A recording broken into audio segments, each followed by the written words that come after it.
안녕하십니까. 한국현대사 임현중입니다. 오늘은 국공연합에 의한 중국의 공산화, 이런 제목으로 말씀드리겠습니다. 1945년 일본이 항복했을 때 중국 만주는 소련군이 점령하고 있었습니다. 그 외에 중국 본토 전체와 타이완은 장제스의 국민당군이 점령했습니다. 그런데 4년이 지난 1949년이 되면은 중국 대륙 전체가, 타이완을 제외한 전체가 중국 공산당군이 점령을 하게 됩니다. 이 4년 만에 왜 이런 결과가 빚어졌는가에 대해서는 두 가지 주된 요인이 있습니다. 하나는 국공연합입니다. 즉 국민당군이 중국 공산당과의 그런 연합을 통해서 일본군을 물리치자, 그렇게 해서 서로 손을 잡았는데, 그 손을 잡은 사이에 중국 공산당이 세력을 확대해서 결국 공산당이 실리를 취하게 된 것입니다. 그것이 중국 국민당군이 패배하게 된 요인의 하나입니다. 두 번째는 소련군의 중국 개입입니다. 1945년 소련군의 대일전 참전, 그것이 굉장히 극동에 있어서 공산화 확산에 결정적인 작용을 합니다.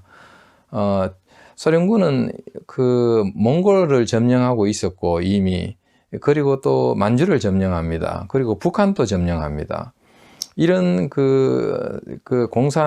공산군이 무력에 의해서 이 세 개 지역을 장악하고 있는 가운데 만주는 자연히 공산주의 거점이 될 수밖에 없습니다. 그로 인해서 결국은 이 두 가지 요인에 의해서 중국이 공산화됩니다. 먼저 국공연합에 대해서 보면은 1920년 러시아에서 공산주의 혁명이 일어난 지 3년 만인 1920년에 레닌은 중국에 있는 천투슈에게 중국 공산당을 만들게 합니다. 그리고는 손문해 국민당과 연합을 하도록 그렇게 유도합니다. 그래서 맺어진 것이 1923년 제1차 국공연합입니다. 이때부터 중국 공산당은 보이지 않게 세력을 확대해 나갑니다. 거의 합법적인 공간에서 공산당 세력을 확대하는 것입니다. 이것을 계속 지켜보고 있던 장제스는 쿠데타를 통해서 정권을 잡고 이 공산주의자들을 분쇄에 들어갑니다. 그것이 유명한 북벌입니다. 이때 중국 공산주의자들이 30만 명 가까이 있었습니다. 그런데 이 토벌을 통해서 거의 30만 명이 1만 명 수준으로 줄어들었고, 그 나머지 잔당이 예난으로 들어갑니다. 지금 굉장히 낭만적으로 이야기하고 있습니다만은 사실 거의 쫓기고 쫓겨서 오지 중에 오지인 예난까지 들어간 게 중국 공산당의 그 당시 실정이었습니다. 그렇게 나갔는데 1937년이 되면은 일본이 보다 본격적인 중국 침략을 하게 됩니다. 그것이 중일 전쟁입니다. 그러자 중국 인민들은 공산주의자든 민족주의자든 같이 힘을 합쳐서 일본군을 물리쳐야 된다는 그런 여론이 일어납니다. 그래서 장제스는 사실 공산주의자들의 그런 경계하고 있었지만 전체적인 여론에 따라서 1937년에 제2차 국공연합을 하게 됩니다. 이때도 사실 공산주의자들은 합법적인 공간에서 공산주의 세력을 굉장히 확대하게 됩니다. 그때 공산당군은 국민혁명군 팔로군이라는 그런 이름을 받습니다. 국민혁명군 중에서 8번째 군대다. 8번째 군대다라는 그런 의미에서 팔로군인데, 이것이 나중에는 공산당군의 대표적인 명칭이 돼서 중국 팔로군 하면은 공산당군을 의미하게 됩니다. 근데 이 공산당군 팔로군은 원래는 국민당의 군사위원회 소속이지만 사실 국민당 정부의 지시를 잘 받지 않습니다. 명령을 잘 받지 않고 독자적으로 활동을 하고 독자적인 세력 확대를 기했기 때문에 사실 장제스가 굉장히 알턴이처럼 굉장히 주목하고 어떻게 하면은 세력 확대를 저지할 수 있을까 고심을 많이 했습니다. 그러다가 1945년에 그 해방이 되고 해방이 된 것입니다. 근데 미국의 입장은 당시에는 가급적이면은 이제 일본이 항복했으니까 중국 내부적으로 서로 타협해서 같이 이렇게 좀 정치를 하면 좋겠다, 이런 의향을 보냅니다. 장제스는 미국의 지원이 필요했기 때문에 미국 측 입장에 따라서 1945년 8월에 그 공산당 측과 그 국공연합을 위한 협의를 시작합니다.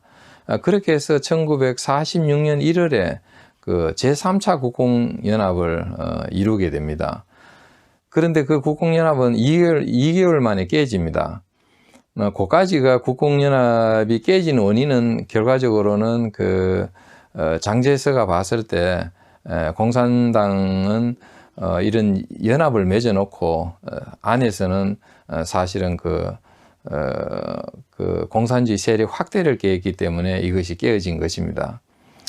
그런데 두 번째 요인은 보다 더 현실적으로 심각한 그 위협이었는데 바로 소련군입니다. 소련군이 몽골을 점령하고 있었고, 또 그 극동 지역, 그 소련 그 하바로브스크라든지 이런 지역에 이미 그 소련 땅 자체가 그 또 소련의 공산주의의 기지가 되어 있었고, 또 만주가 소련군이 점령했습니다. 리순에 이미 소련군 기지가 있었고, 그 다음에 북한 땅 전체가 또 소련군이 점령하고 있었습니다.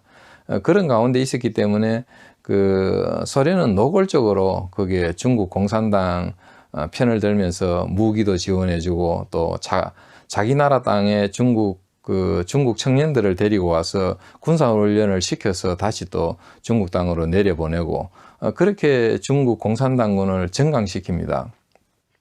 그런데 장제스는 이러한 사실에 대해서 충분히 고려를 했어야 했지만은, 장제스는 다 도박에 가까운 그런 모험을 합니다. 바로 그 만주에서 중국 공산당군과 결전을 벌이겠다고 나선 것입니다. 사실 그것은 범의 아가리에 들어가는 거나 마찬가지입니다. 이미 그게 만주는 소련군이 이미 점령을 해서 공산주의자들을 많이 정식시켜 놓은 데다가 그 주위에 몽골, 소련 본토, 그리고 그 북한까지 전부 소련군이 점령하고 있었기 때문에 그 속에 들어간다는 것은 사실 굉장히 위험 부담이 컸습니다. 예상대로 만주에서 처음에는 이겼지만은 곧 그 림바오의 공산당군에게 집니다. 거기서 지면서 1948년에 그 센양을 잃게 됩니다. 그리고 또 베이징도 공산군에게 넘겨줍니다. 그리고 49년이 되면은 거의 광동성까지 전부, 남쪽에 있는 광동성까지 공산당군이 점령을 합니다. 그렇게 해서 결국은 그 소련의 무력이 작용을 해서 중국 공산당군에게 지게 되고, 또 국공연합에서 그 1920년 이래로 계속해서 공산주의 세력을 확산하는 것을 막지 못했고, 그런 요인으로 인해서 1949년 완전히 그 대륙 전체를 중국 공산당군에게 넘겨주게 되고, 1949년 10월 1일 날 마오쩌둥은 그 베이징에서 중화인민공화국을 선언하게 된 것입니다. 이런 두 요인에 의해서 중국이 공산화됐다. 이것이 오늘의 주요 그 결론입니다. 여러분 수고 많았습니다. 감사합니다.